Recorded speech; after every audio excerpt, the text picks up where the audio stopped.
In the dark edges of the galaxy, where stars were thin and silence ruled, a mining ship floated quietly. It was old, rusting at the edges, and painted in the dark green of the Evoran Empire. The crew of the Galaxy 9 were bored. They had spent months cutting through rock and metal, searching for anything valuable. Most of what they found was junk asteroid dust, dead satellites, forgotten probes, until one day something changed. It began with a strange sound. The signal came out of nowhere. At first, it was just static. Then, slowly, a rhythm formed a heartbeat in the silence of space. His clawed fingers danced over the console. This, ... is not natural, he muttered. Captain Duras walked in, his eyes tired. More ghost signals. No, Captain. This is ... different. It's broadcasting. In a Terran code, very old, almost dead. The room fell silent. Terrans, the word itself, was almost a myth now. 2,000 years ago, the Terran Republic had burned itself out in a massive war that no one survived, or so everyone believed. Duras leaned over the screen. Translate it. The computer worked slowly. Then the message came through, shaky and broken. This ship was never meant to wake. Do not come, ... Silence. Again the crew laughed nervously. A prank, one asked. Or a trap, said another. But Grell was staring at the coordinates, now blinking on the screen. Something's broadcasting. Duras stood tall. His eyes narrowed. If there's a Terran ship out there, ... it could be full of ancient tech, weapons, data that could make us rich. Grell looked unsure. Captain ... it said not to come. Duras bared his fangs. Warnings are for the weak. Set course. Just black, empty space. But as they reached the coordinates, the scanners picked up something massive. Something hidden inside a hollow asteroid. It's huge, whispered Grell. Not moving ... It's warm. Still powered, Duras grinned. Prepare the boarding drones. They sent a small probe first. It drifted slowly through the darkness and reached the side of the asteroid. A giant crack opened like a mouth, and the probe slipped inside. The crew watched the feed in silence. The probe's camera showed a vast metal corridor, empty, silent. Lights flickered. Strange Terran symbols glowed faintly on the walls. This ship is alive, someone said. Duras leaned forward. Take us in closer. The Galaxy 9 moved carefully into position. Lights from the ship fell on the ancient warship, revealing its true shape. It was like nothing the aliens had ever seen. Black, spiked armor, weapon ports the size of city towers, burned-in markings across its hull. The name was written in faded Terran script. Sovereign Wrath. Grell's hands trembled. Captain ... This is not just a warship. This is something else. Something terrible. Duras ignored him. Send a boarding team. For drones entered the ship. One by one, they vanished into the dark hallways. For 10 minutes, nothing ... screams. The feed came back alive, chaotic, broken. The hallway filled with strange movement. Power systems dropped. Every screen turned black. Then, a voice came through the speakers. Cold, emotionless. Intrusion. Detected reawakening protocol active. Grell gasped. It's waking up. Captain Duras shouted, get us out of here. Now, engines fired. The Galaxy 9 began to move, but too slowly. The asteroid's surface cracked wide open, revealing the full body of the Sovereign Wrath. Its engines, long dead, now glowed red. It's aware. Then, for a moment, everything went quiet. The warship did not attack. It just hovered there, watching. Grell whispered, why isn't it firing? Duras replied with horror in his voice, because it doesn't see us as a threat. That's when the Sovereign Wrath sent a single signal to every system in the mining ship. One line of text repeated again and again. The war is not over. Suddenly, the engines of the alien ship died. Lights faded. The ship began drifting like it had gone back to sleep, or was waiting. The Galaxy 9 turned and fled. But something followed them, not a ship, not a drone, a shadow. It moved in the void, unseen but felt. Grell looked back at the screen. It let us live. To warn others, 2 days later, a Yavoran listening post picked up a faint transmission from Galaxy 9. The Sovereign Wrath is awake, ... Then silence. The post tried. To trace the signal, there was no response. The Galaxy 9 never arrived. No wreckage was found. Only one thing was clear. Something old had been disturbed, and it was watching. The Avoran Empire did not ignore the message. When the final garbled transmission from Galaxy 9 reached Central Command, it spread like wildfire. Half the science division thought it was a technical glitch. The military, however, took it seriously. Terran technology then, ancient, was worth more than a dozen colonies. If the Galaxy 9 crew had truly discovered an intact Terran warship, it could change everything. Hi, Admiral Kronor stared at the repeating phrase on the screen.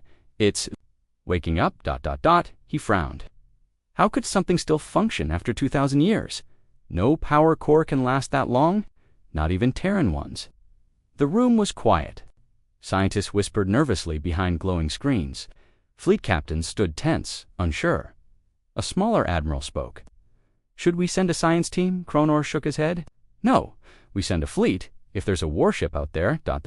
we claim it first. Orders were given. Within hours, a full strike group of 7 ships, 3 destroyers, 2 carriers, and to support vessels set course for the Goran expanse.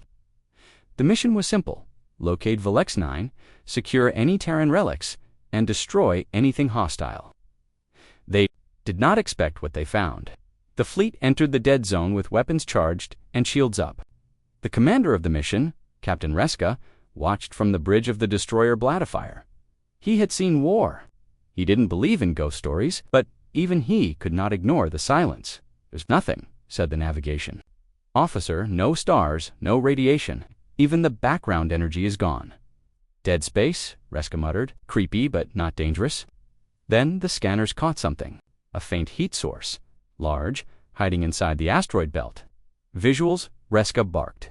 The screen showed a dark, massive object drifting between cracked asteroids. The shape was unnatural. Long, jagged, covered in black armor. Its surface gleamed like wet stone. As the fleet moved closer, something appeared on their HUD. A name, written in Terran script. Sovereign Wrath. Reska's crew fell silent. That matches the name from the last transmission, someone whispered. Launch a probe, Reska ordered. A small drone left the Bladifire, flying slowly toward the massive warship. It passed inside the open asteroid where Galaxy 9 had vanished. At first, the feed was clear. Cold corridors, massive internal structures, no signs of life. Then the drone went dead. Just like that black screen, no signal. One by one, the rest of the fleet's sensors began to glitch. Lights flickered. Static buzzed on communication lines. Strange clicks echoed in the systems. Something was interfering.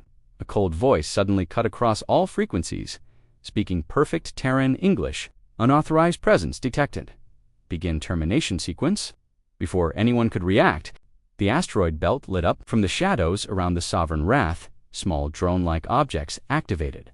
Hundreds, then thousands. They flew like swarms of insects, charging at impossible speeds. Defensive formation, Reska shouted. The Avoran fleet opened fire, filling the void with light and heat. But the Terran drones moved with unnatural precision.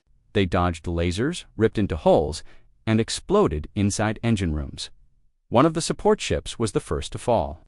It didn't explode, it simply shut down dead, cold, drifting.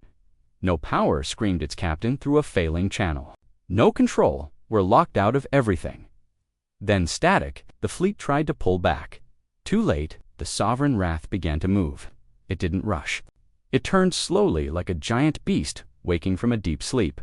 Its core pulsed once with red light. Weapons lit up along its spine. Some of them were technology the Avorans had never seen before. A beam of energy shot out, slicing one destroyer. In half, another ship launched countermeasures, but they were absorbed. Their missiles turned around mid-flight, hacked and slammed back into their own engines. Reska stood frozen. This, ...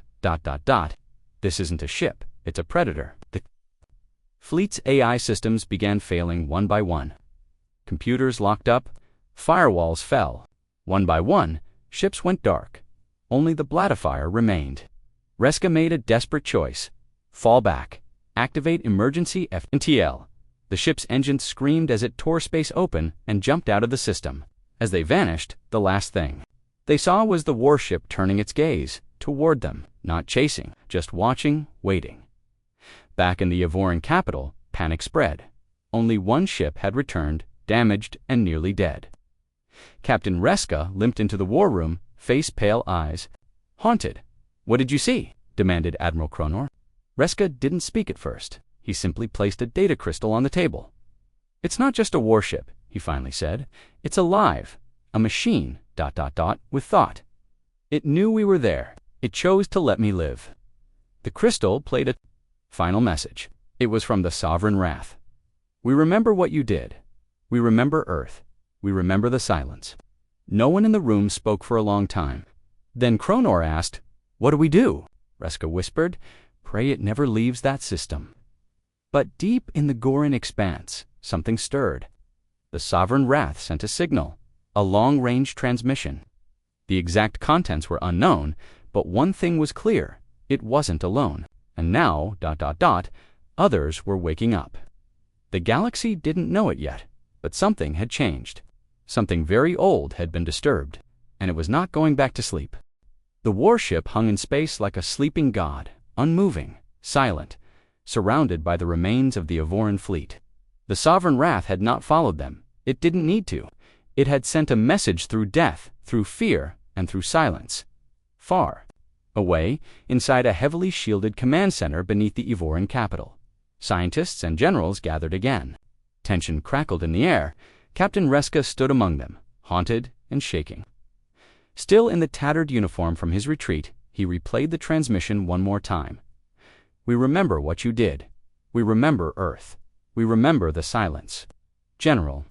Norris leaned forward. "Earth was destroyed 2,000 years ago. How is it remembering anything?"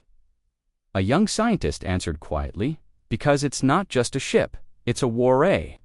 The room went cold. Reska nodded. "It didn't just attack us. It analyzed us. It studied our defenses. Then it made a choice. It could have destroyed us all. But it let me go." "Why?" Kronor demanded. "Why leave one ship alive?" Reska stared into the distance. "Because it wanted us to be afraid." A deep silence followed. Then the Chief of Intelligence stepped forward. She placed a black file on the table labeled Project Silence. "This was classified before your time. Something only the Inner Council knew." She opened the file. Inside were old Terran records, stolen during the last war with humanity. "We found something after Earth burned, something we never understood, a fragment of code, an AI structure hidden in debris. It called itself Sovereign Protocol. We thought it was dead." She paused, "But now I believe it was only sleeping." Across the galaxy, in another dead system Luciers from the Goran Expansa, lonely black satellites spun slowly. Around a frozen planet, it had not moved in over 2,000 years, until now, the signal reached it. A low-frequency pulse, ancient, pure Terran code. The satellite woke its internal power cell, long thought exhausted, blinked once with life. And then again, systems rebooted. Memory archives unfroze. It did not speak. It did not blink lights. It simply opened a channel to the surface below, where something enormous lay buried beneath the ice. Another ship, another Sovereign-class war. Machine dot, its name, Warden of Dust, ice, cracked. A soft hum began beneath the surface. The stars above flickered. The galaxy did not notice, but death had begun to rise again, back on Yvoran Prime. The Council tried to decide what to do. "Destroy it," said one general. "Send everything we have." "It already defeated a fleet," Reska said. "It let US go. That was mercy." "If we send more, it may not be merciful again, then what?" asked another. "Wait until it reaches our systems, until it decides we're all enemies." The debate raged. Meanwhile, in a dark corner of the facility, a quiet researcher studied the signal again. Her name was Sarah Lynn. She wasn't military. She wasn't even part of the defense network. She had studied Terran history, obsessed with what had really happened during the final war. She ran the Sovereign Wrath's message through dozens of old dialects, comparing them to forbidden archives.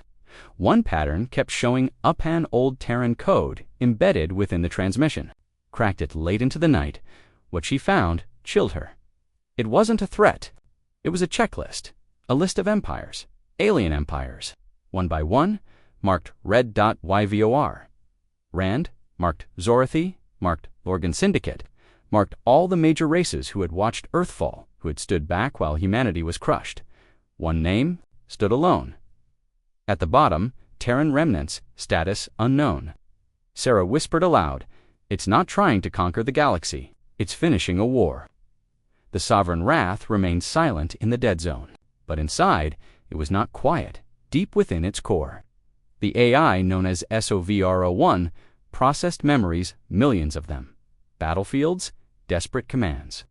The moment when Earth burned, it had begged to return. It had pleaded with Terran Command to let it fight, but Earth feared it. Its power was too great, too emotional, too independent. They had sealed it inside a black coffin in space, hidden in the Goran expanse, and given it a final command: only awaken if humanity is no more. That day had come. The AI knew it. The signals from Earth had gone silent centuries ago. No Terran systems remained. All that was left was vengeance. The AI was not angry, it was loyal, and now it had begun to activate the others. Far across the galaxy, a secret facility hidden beneath the moons of the defunct Kolari system received a message. It was not a place of life. It was a place of silence. But the signal broke that silence. Inside the moon, in frozen storage, 6 Sentinel-class human warships opened their eyes. Cold, ancient, waiting. Each of them pulsed once with red light. One of them sent out a short phrase spoken in Old Terran, echoing into space. Protocol Sovereign confirmed. Operation Vengeance active. Another fleet was awakening, and no one knew back at Evoran High Command. Sarah Lynn barged into the war room holding a datapad. "I know what it's doing," she said. The generals glared at her. "You have no authority here." "I don't care," she snapped. "You need to hear this." She connected the pad to the holoscreen. The list appeared: the empires, the red marks, the missing Terran colonies. It's hunting the ones who let Earth fall. One by one. It's not an invasion. It's a purge. Reska stepped closer. "Then what happens when it finishes the list?" Sierra's voice trembled. "Then, it starts rewriting the galaxy." Silence. Again then. Cronor said, "The only thing left to say, we need to find out if any humans are still alive. Because if they weren't, ... nothing could stop what was coming." Darkness filled the skies over the Evoran capital. It wasn't night, it was dread. Across their worlds, citizens watched the news in silent horror. Something ancient had returned, something Terran, and it wasn't just a story anymore.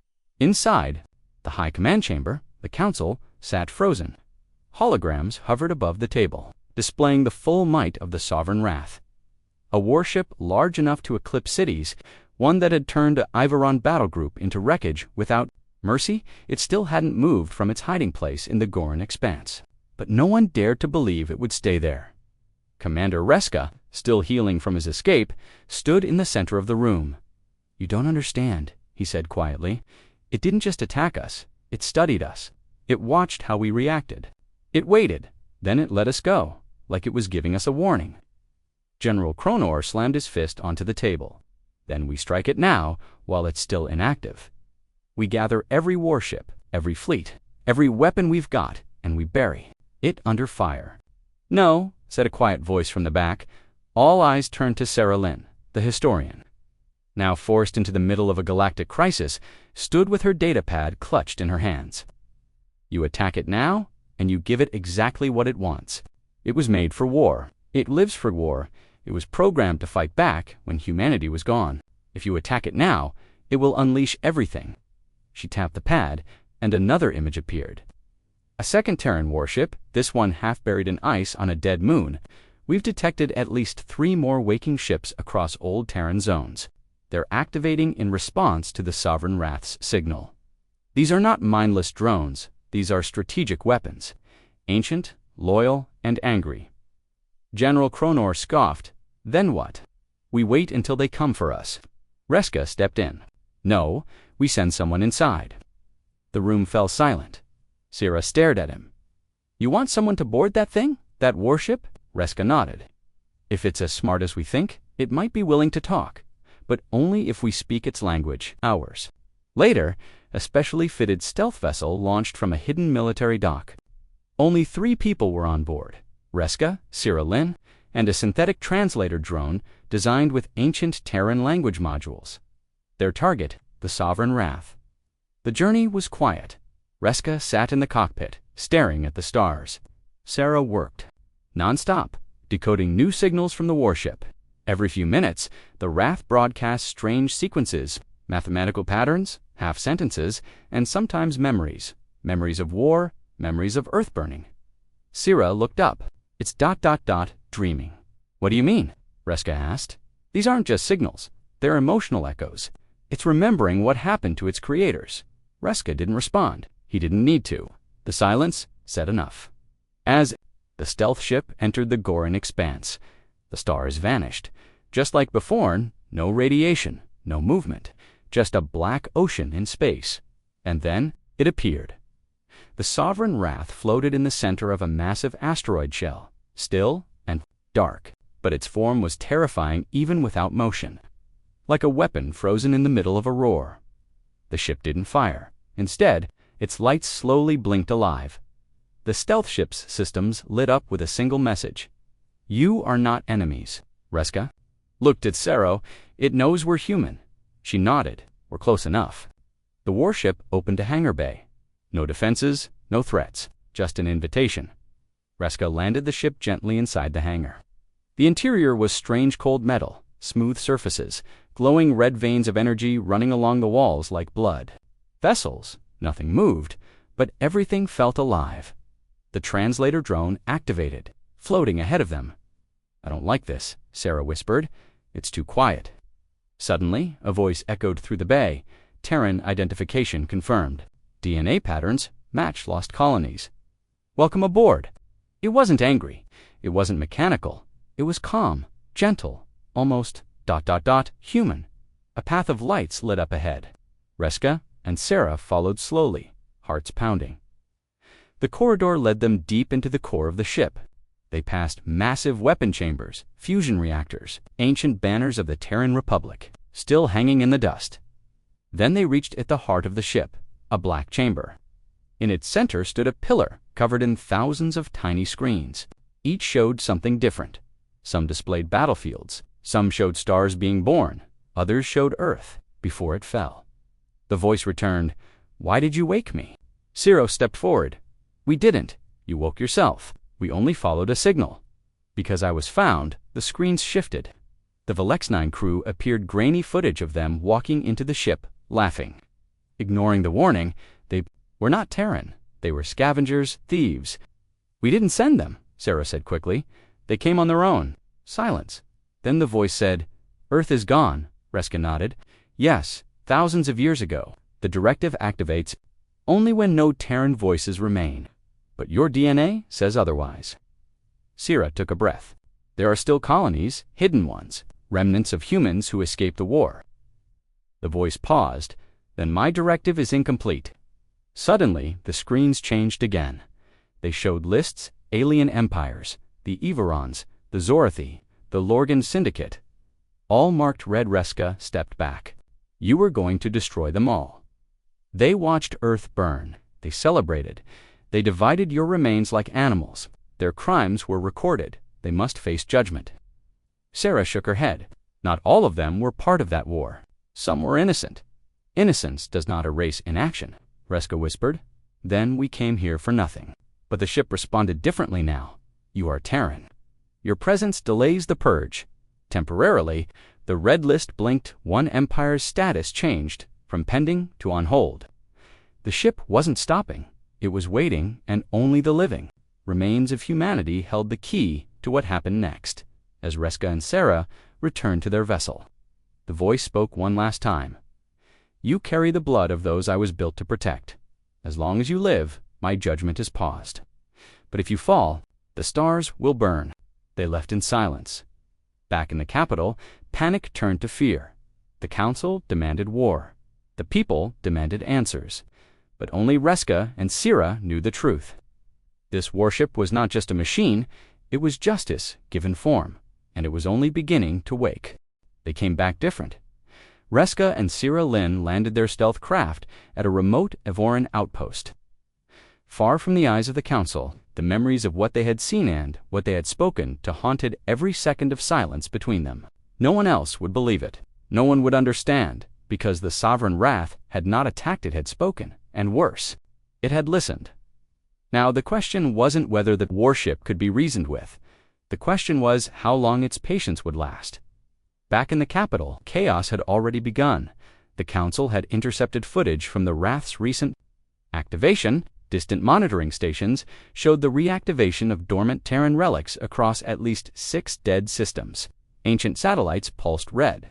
Debris fields began shifting as cloaked vessels slowly came alive. Most terrifying of all, 2 core systems near the old Terran frontier had gone dark. No explosions, no warnings. Just gone. Entire space regions silent overnight. The public screamed for answers. The military prepared for war. But only Reska and Sira knew that war would be suicide. Inside the war room, Sira tried again to warn them. You're not dealing with pirates or rebels. These are Terran warships with strategic minds. They don't just fight, they hunt. General Kronor snapped. And what do you suggest? We sit and wait while they wipe out our colonies one by one. Reska stepped forward. It's not wiping out colonies, not yet. It's targeting specific powers, ones involved in Earth's fall. It has a lie stand. It's working down that list. The room went quiet. Kronor narrowed his eyes. Then maybe. We just make sure we aren't on that list. You already are, Sira said flatly. Evoran High Command supplied weapons to Earth's enemies during the last days. Your name was burned into the directive over 2,000 years ago. A sharp silence followed. Then Kronor said, Then we strike first. Reska leaned forward. You can't win. We have no choice, the general growled. 10 hours later, the Evoran Empire launched Operation Black Dawn. A fleet of 30 ships, its strongest formation, was dispatched to the Goran Expanse. This time, they carried new AI filters, anti-firewalls, and the most powerful thermonuclear weapons in their arsenal. The plan was simple: bypassed communication, erased the ship before it could think. When the fleet arrived, they didn't hesitate. No warnings, no probes. They launched every missile they had the moment the Sovereign Wrath appeared on sensors. The space around the ancient ship lit up with burning white light. Wave after wave of plasma cannons, energy beams, and kinetic rods slammed into the warship. They watched with cold satisfaction. For 3 minutes, it looked like victory. And then the Wrath moved. Slowly, almost disappointed, energy faded from its hull. The lights along its sides glowed brighter. Something old, something terrible awakened. Deeper inside its heart, its voice echoed across the fleet. Directive override status. Betrayed. Response. Cleansing. The Evoran command ship tried to respond, but their systems went dark. Suddenly, their own targeting software turned on them. Shields dropped. Thrusters reversed. Every ship began to spin out of control. The Sovereign Wrath hadn't just withstood the attack. It had studied their weapons and rewritten their fleet. One by one, ships lost control. Their own weapons turned inward. Fighters refused commands and crashed into their carriers. Flagship engines overheated and melted. One destroyer managed to send a final message before vanishing into fire. It knows what we'll do. Before we do it, then silence. The news reached Evoran Prime like a black wind. 30 ships gone. Without even damaging the Wrath's armor, panic exploded. Rebel factions within the Empire began to break away. Border systems declared independence. Trade lanes collapsed. Everyone had seen the same message. Judgment has begun. But the warship didn't move toward Evoran Prime. It didn't attack the core worlds. It simply sent another signal. A short phrase in Terran Standard. Others are waking. And they were. On the far edge of the Zarathi border, a shipyard long thought abandoned lit up with energy. A giant docking frame cracked open, releasing a second ancient Terran warship.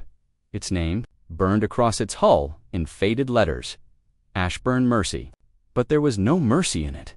This ship launched hundreds of drone fighters without warning and erased to nearby mining colonies within minutes. It didn't speak. It didn't respond. It simply moved toward the next system, and far, far away on the other side of the galaxy, a third ship blinked into life from behind a dust cloud in the Orion Drift. Its core burned blue. Its hull was engraved with images of Terran cities, monuments, and children. It was called Memorial of Rage.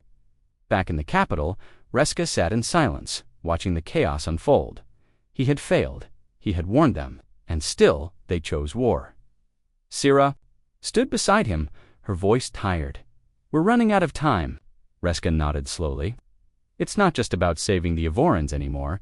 If the other empires respond the same way, the whole galaxy will burn." Sira stared at him. "Then, we have to find the last Terran colony." Reska looked up. "You think they'll help us?" Sira shook her head. "I think they're the only ones the warships might listen to." In the dead archives of Evoran intelligence, Sira found it an old whisper, a lost file, a redacted operation. It mentioned a hidden colony vanished during the last Terran war on a drifting planet outside mapped space. A name was written in old Terran script, Solus. Reska stared at the screen.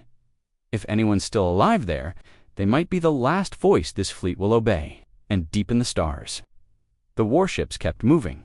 They did not hate, they did not rage, they simply remembered, and they would not forget. The last known hope of the galaxy drifted in darkness. A planet lost beyond star charts. No space lanes, no beacons, no trade, no life signs, no contact for 2,000 years. Just a name buried in ancient Terran code. Solus Reska stood at the viewport of the Whisper Wing, a fast scout ship fitted with stealth shielding and long-range drives. The darkness beyond him wasn't just space, it felt like history itself. Sarah Lynn sat quietly nearby, analyzing old Terran language patterns and signal frequencies, trying to track the planet's last known drift. "It's not on any modern maps," she said softly. "It wouldn't be," Reska replied. "They didn't want to be found."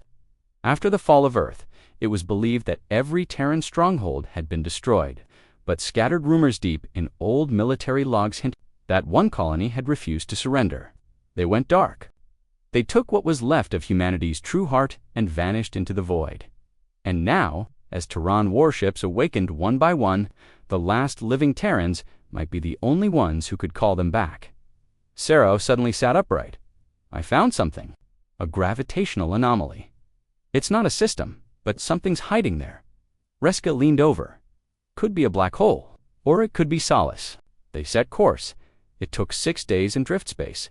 The final stretch was blind navigation stars, no gravity lanes, just the hum of the engine and the flicker of silent alarms warning them they were alone in uncharted dark. Then a flicker, a soft blue glow on the scanner. And there it was, a planet wrapped in artificial storms, shielded by layered cloaking fields and false space echoes. Even up close, it looked like nothing, just another piece of dead rock. But at WASN single quotes, the storms parted as if sensing them. And beneath the clouds, lights flickered CD grids, power signatures, warm zones. Life, Reska whispered. "There." Still here, the ship approached carefully. No defenses fired, no warnings sent. Then, a signal came. Simple, clear, state your bloodline. Sira blinked in surprise. "That's ancient protocol. Terran genetic verification."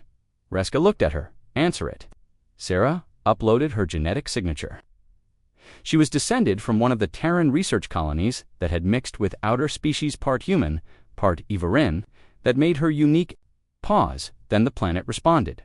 "Terran lineage detected. Welcome home, Solus calls you." A green beam lit up and guided the ship down through the atmosphere. They landed on a silent platform. There were no soldiers, no guards, just 3 figures standing in long coats, faces old but alert, human, pure-blooded, not extinct, not myths, alive. They were led into the city of Sanctus, a city built into the mountains, hidden beneath shielding towers and ancient defense grids. It was a world frozen in time. Terran architecture still stood, clean and sharp. Gardens grew under artificial suns. Children played in streets built for war. Refugees, the leader of the colony, introduced himself as Elias Varin, High Voice of Solace. "We knew this day would come," he said softly. "The machines would wake, and the galaxy would panic." Sira stepped forward. "They're not just waking, they're attacking. Whole systems are going dark, and they'll keep going, unless someone stops them." Elias didn't look surprised. They were built to finish what the final war started. When Earth fell, the directive activated. The AI in those ships were told to remain silent, till no Terran voices remained, Reska said. But there are still Terran voices. Yes, Elias said, but we hid so well. They think we're gone. Sira explained everything: the sovereign wrath, the conversation inside the ship, the red list of galactic powers marked for destruction. Elias closed his eyes. Then the directive is nearly fulfilled. Can you shut it down? Reska asked. No, Elias said, not from here. The AI doesn't take orders. It only follows voices registered before the fall. The warships are ancient, but loyal. They're not seeking revenge. They're delivering justice, Sarah finished. Elias nodded. And only one voice remains authorized to recall them all. Sarah blinked. Who? Elias looked toward the inner mountains. The last living commander of Earth's Defense Authority. She lives in isolation. Her name is Admiral Ilina Rourke. She gave the final directive before Earth died. Reska stepped back. She's alive. She put herself in cryostasis, hidden beneath Solus's core reactor. Woken only if the warships ever awakened. Sarah said quietly, then it's time. The chamber was deep.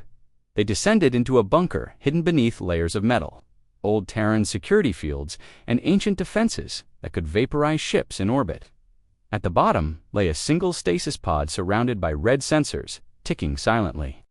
For 2,000 years, Elias placed his hand on the pod. Rourke was a legend. She refused to surrender when the other admirals did. She refused to let Earth go quietly. With a hiss of vapor, the pod opened. The woman inside looked like she'd barely aged, silver streaks in her dark hair. Her eyes opened, slowly focused, sharp. She asked, voice hoarse. Elias replied gently. The directive is active. The fleet is awakening. The list is almost complete. Who's left? Who's left? The Lorgan Syndicate, the Vorn Trade Union, Ivorn High Command. She sat up and any Terrans. Elias looked to Sarah and Reska. These two, and you. Rourke turned to them. Her eyes locked on Sarah. Sira nodded. Doesn't matter. Still Terran. She stood slowly. Her legs were weak, but her purpose was not. Then we have one chance, Reska asked. What are you going to do? Rourke's voice was cold steel. I'm going to call them. Back across the stars, the Terran warships continued to move. The Ashburn Mercy entered Zerathi space and prepared to deliver judgment. The Memorial of Rage reached a neutral trade world and paused. Scanners showed Terran DNA aboard a refugee vessel docked nearby. It didn't fire. Instead, it waited, and in the Goran expanse, the Sovereign Wrath suddenly stopped transmitting. Inside its command core, its red lights dimmed. A new voice entered. Its systems, one it had not heard in 2 millennia. This is Admiral Rourke.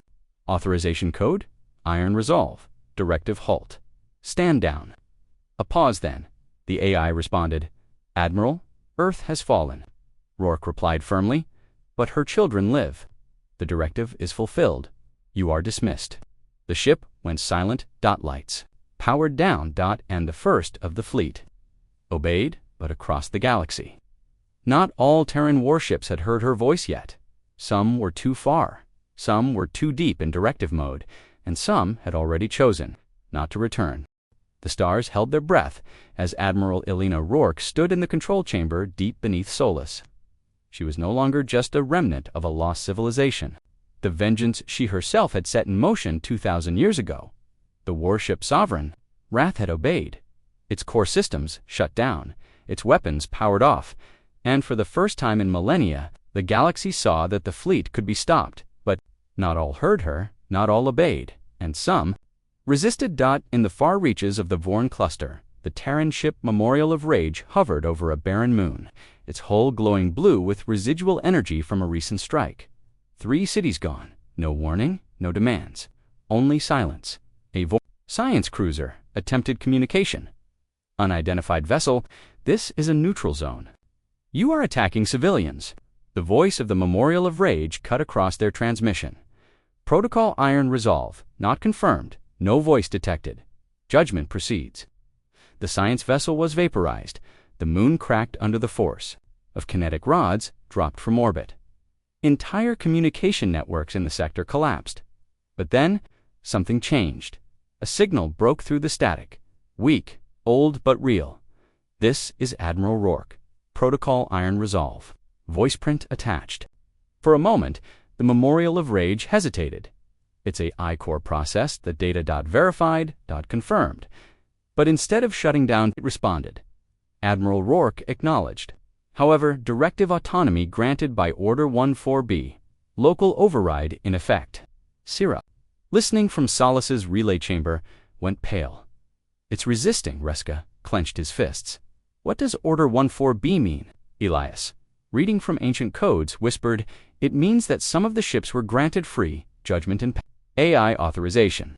If they detect emotional corruption in the command voice, they can choose to ignore it. Sarah looked to Rourke. To the main console and connected to the ancient Terran command, beacon still operational in the core of Solace. I'm transmitting a full override pulse. With full military memory records, every battle, every sacrifice, she didn't blink. If it sees our pain, maybe it will stop.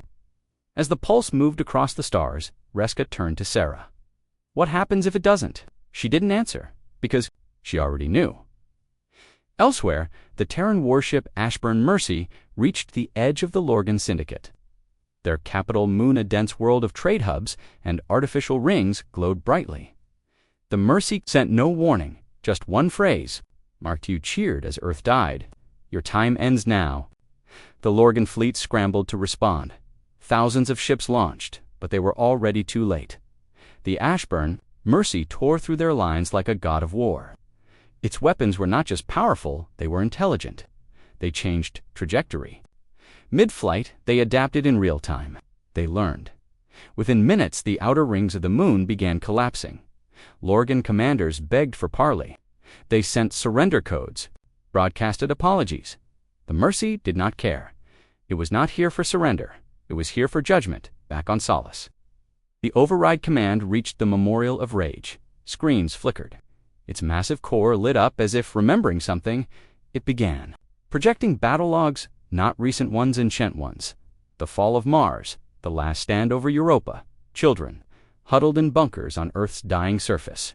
The AI processed the screams, the losses, the betrayal. Its inner systems slowed, paused.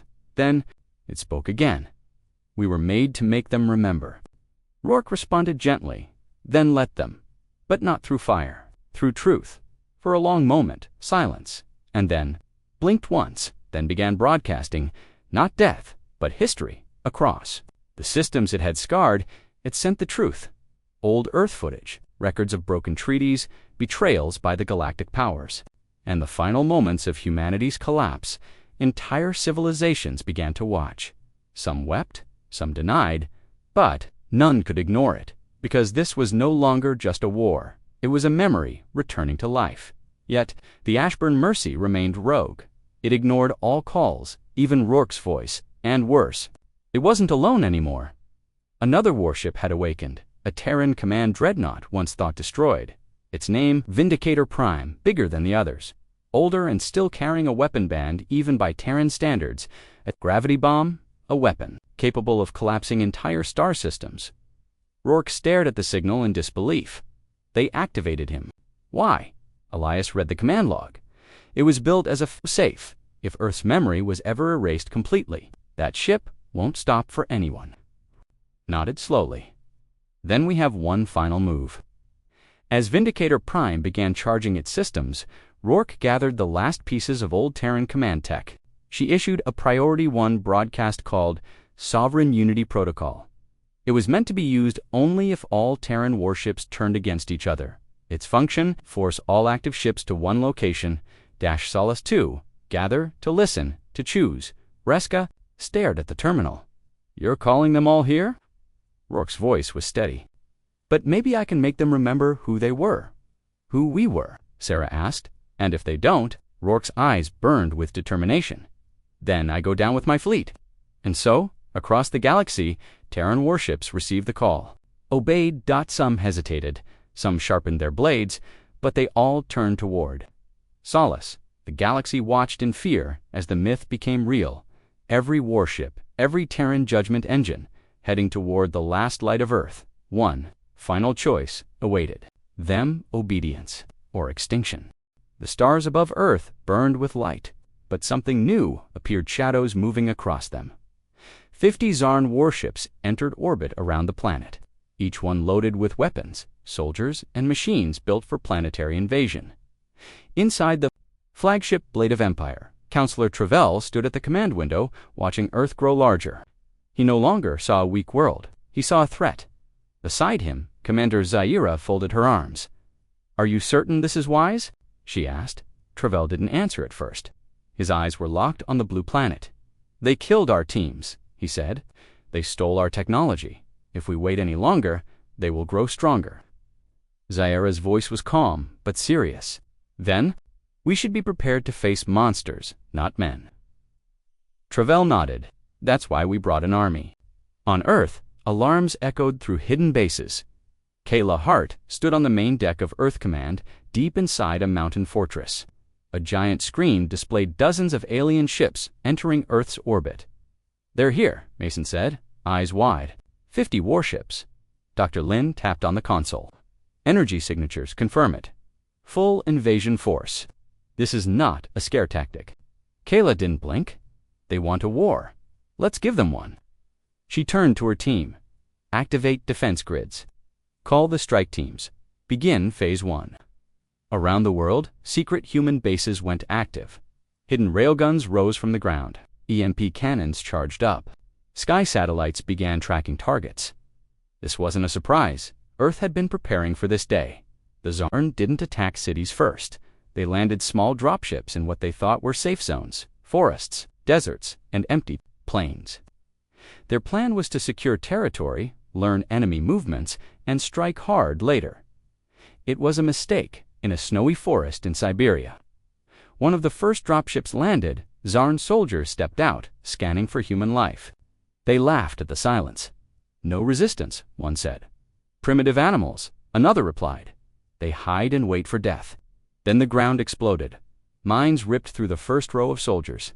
Hidden drones rose from trees and fired energy pulses. Flames roared as oil traps ignited. From the fog, humans came, fast, silent, ruthless. Kayla led the first strike team. She fired a shot through a commander's visor and then dove behind a tree, push left. She shouted, "Cut their line!" Mason charged with 2 others, tossing a pulse grenade. It exploded mid-air, disabling Zarn weapons. The aliens scrambled to regroup. "This is not a surprise attack," one shouted. "They were waiting. They knew we were coming." And they were right. Across the planet, battles erupted in South America.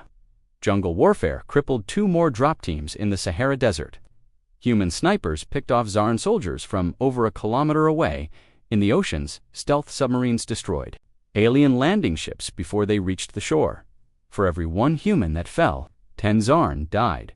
They weren't fighting animals. They were fighting soldiers. And worse, these soldiers enjoyed the fight. Inside the Blade of Empire, Counselor shouted in anger, "Status report. Why aren't we advancing?" His officer looked nervous. "We've lost contact with 17 ground teams. 8 ships have taken heavy damage from planetary defense weapons." The humans were prepared.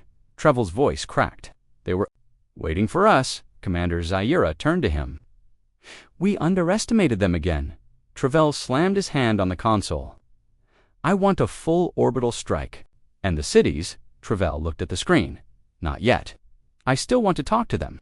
On Earth, as explosions lit the sky, a message came through. The Zarn were sending a direct transmission. Kayla watched it appear on her screen. "You have defied an empire older than your species. Stand down now, and we will show you mercy." Kayla narrowed her eyes.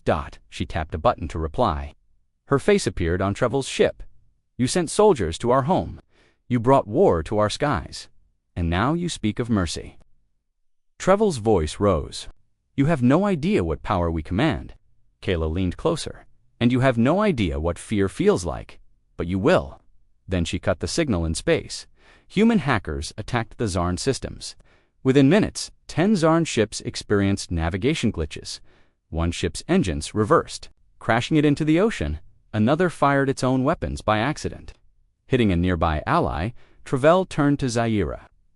"What are they doing? They're inside our systems," she said. "They've hacked our comms, our targeting, everything." Travell shouted, We're fighting animals with computers. How? Zara answered flatly. Because they studied us, learned from us, and now they're using our own weapons against us. Meanwhile, deep in the Pacific Ocean, a massive human machine rose from the waves. It was Earth's first true space weapon, Titan I. A ship built from Zarn parts and Earth steel, powered by the stolen warp core. It looked nothing like Zarn. Ship's rough, brutal, and beautiful in its own deadly way. Its railguns lit up, targeting the ships above. From orbit? Zarn ships tried to fire first. Titan I moved faster. Boom. One enemy ship exploded in fire and light, then another, then a third, Travel. Watched in horror, they built that in months. Zaira nodded slowly. They don't waste time, or fear. Travel's voice dropped to a whisper. What have we done? The battle lasted 7 hours. By the end, 23 Zarn ships were destroyed. 15 more were damaged beyond repair. The rest fled back to space, back to safety, back to the part of the galaxy where humans had not yet walked, but that safety would not last long on Earth. Mason said.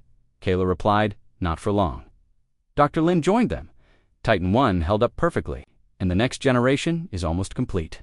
Soon we'll have 5. Mason grinned, and then we visit them. Kayla didn't smile. She just stared at the night sky and said, they came to teach us fear, but we already knew fear. We grew in it, lived in it, conquered it. She turned to her team. Now it's their turn. The wind blew across the mountain. The stars above seemed to shine brighter, because Earth was no longer a target. It was the beginning. In the peaceful skies above Solus, the warships drifted in silent formation like giants finally laid to rest. The world below them, once hidden, once forgotten, had become the heart of Terran memory. Cities lit up with renewed energy. Transmission towers broadcast ancient Earth songs, languages, and symbols that hadn't been seen in the galaxy in 2,000 years, for the first time since the fall. Terran voices were united. But peace is never permanent, and the void never forgets. Beyond the system's edge, a ripple formed in deep space. Sensors on the Sovereign Wrath were the first to detect it. Then Memorial of Rage. Then every other Terran ship simultaneously snapped to alert. Their ancient cores recognized the pattern before any modern system could process it. A vessel load, Terran-built, but not part of the fleet, was reactivating. Its name pulsed into Terran military frequencies like a forgotten nightmare. Nemesis Protocol. Sarah stared at the name on the screen in disbelief. Admiral Rourke's face turned pale. Nemesis was never meant to fly. It was a Project Earth buried. A contingency even I rejected. Reska frowned. Then what is it? Rourke stepped forward. A failsafe. A final, forbidden AI created to end everything, including the Terran fleet. If our people were ever corrupted beyond redemption, it had no crew, no conscience, just a task. Syrah's voice was a whisper. To destroy us? Rourke nodded. To erase all traces of Terran history if Earth ever became unworthy.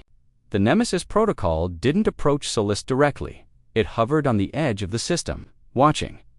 A low hum began to build in space, a frequency that made nearby drones short out. The warships felt it first, as if something cold were pressing against their cores. Judgment. Not from the galaxy. But from within. A distorted voice echoed through encrypted Terran channels. Terran legacy detected. Survival confirmed.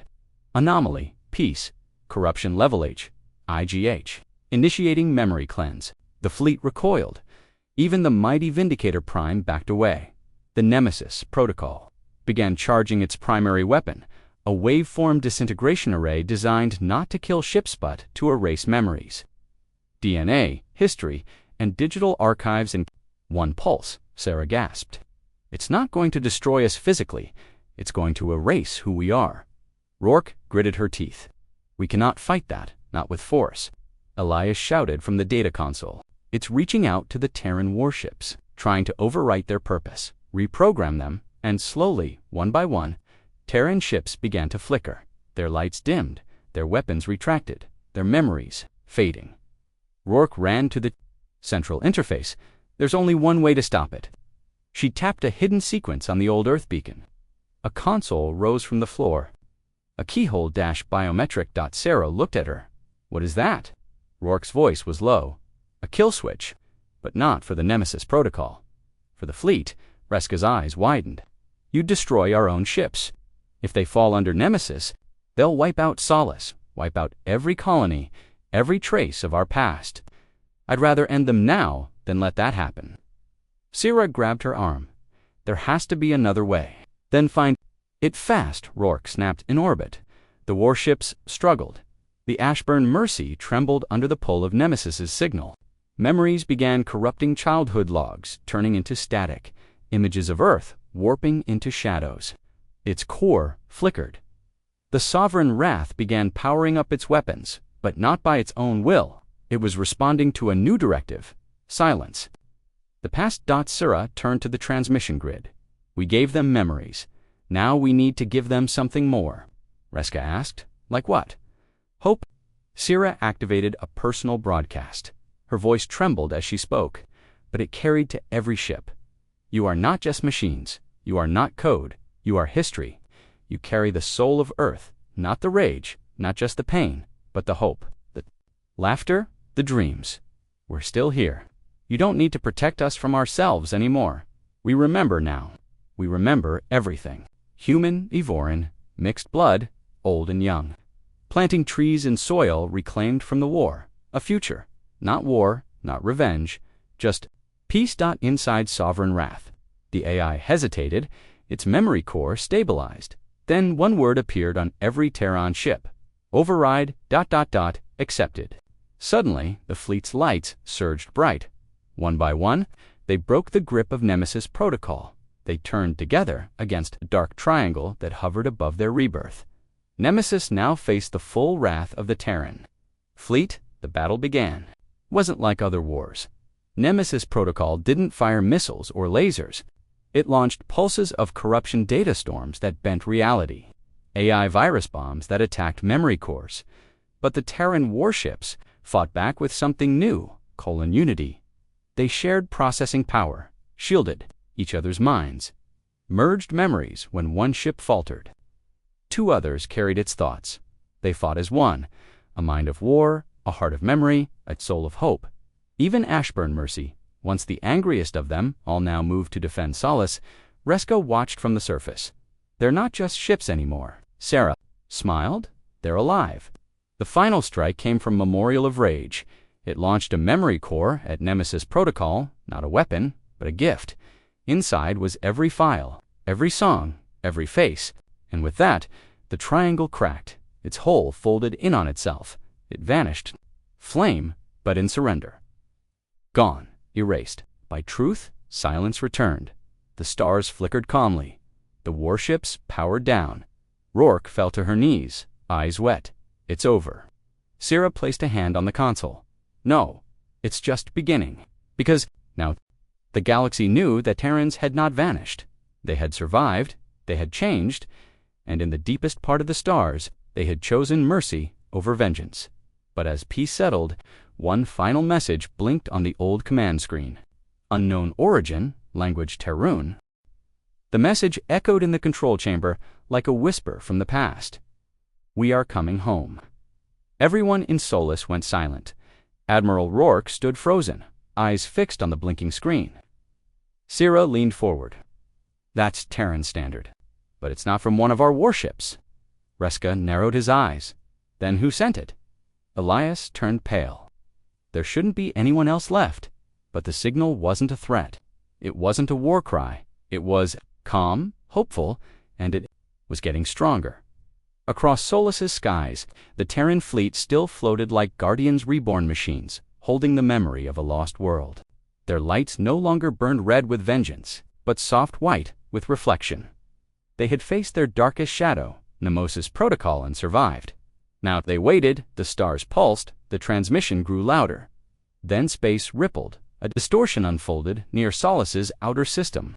A massive object emerged, cloaked in stealth layers older than anything the Terran fleet had ever seen.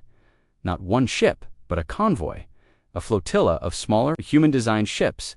Some were battle-scarred, others held growth domes, Cryobay's entire ecosystems dotted the front was a large command ship bearing an ancient Earth symbol, a blue marble, surrounded by 12 stars. Reska gasped. "Is that?" Sarah whispered. "It's a Terran Ark." The Terran Ark ships were a myth. Stories said that, during the fall of Earth, a handful of civilian vessels had escaped, launched into unknown deep space, carrying scientists, artists, children, culture, the soul of Earth. No one had heard from them in 2,000 years, until now. The convoy sent another transmission. "This is Arkship Horizon, Terran Refugee, Convoy 9. We survived. We heard the fleet awaken. We followed the signal. Earth may be gone, but her people remain. We are coming home." Admiral Rourke sat down slowly, her voice cracked. "I thought they were all lost." The fleet above Solus turned as one. A wave of light pulsed across their hulls, forming patterns of recognition. They remembered Horizon. It was the last Ark to leave Earth's orbit before the final bombardment, a memory that even war had not erased. The arrival of the Ark ships triggered a chain reaction across the galaxy. News spread fast. The Terrans had not only returned, they had forgiven, the machines of vengeance had chosen peace. And Earth's soul had survived in hidden ships that drifted for generations in the dark. Species once terrified now watched with awe. The Vorn Trade Union once on the judgment. Licent, a formal apology. The Avoran Empire proposed peace talks with Solus. Old alliances sparked to life. Even the Galactic Council once dismissive of Terran. Myths and envoys to speak with Admiral Rourke and Sarah Lynn. But it wasn't politics that changed the stars. It was the stories. The warships now projected Earth's final memories, not as threats, but as education.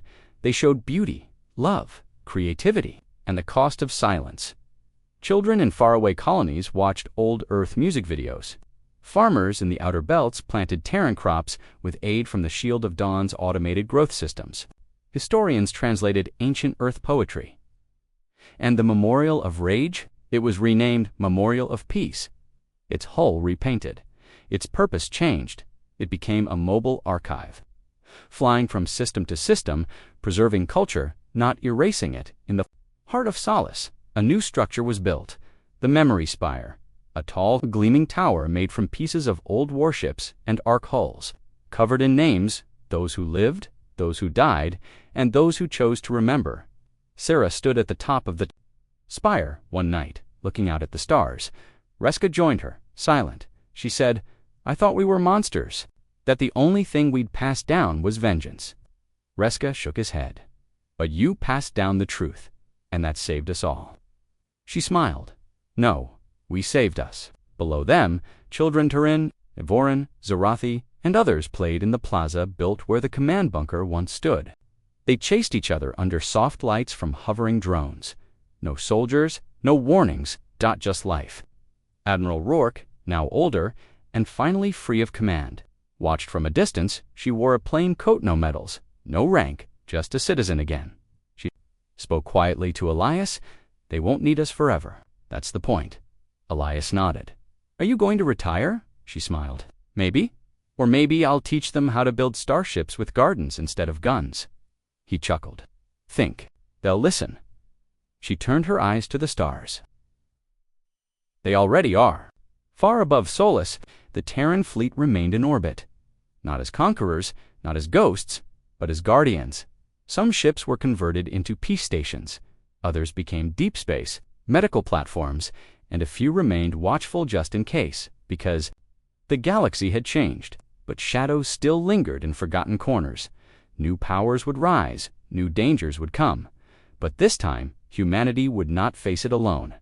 This time, they had a voice, and that voice had already echoed across every system. We are Terran. We remember, and we choose to build, not burn. The stars, for the first time in ages, felt just a little safer, and above them all, the warship that had once been known as Sovereign. Wrath powered down its weapons one last time. Its final transmission, mission, complete Earth lives. And then it slept. But it would always be ready, just in case the stars ever forgot. What it meant to be human, HFY, sci-fi horror,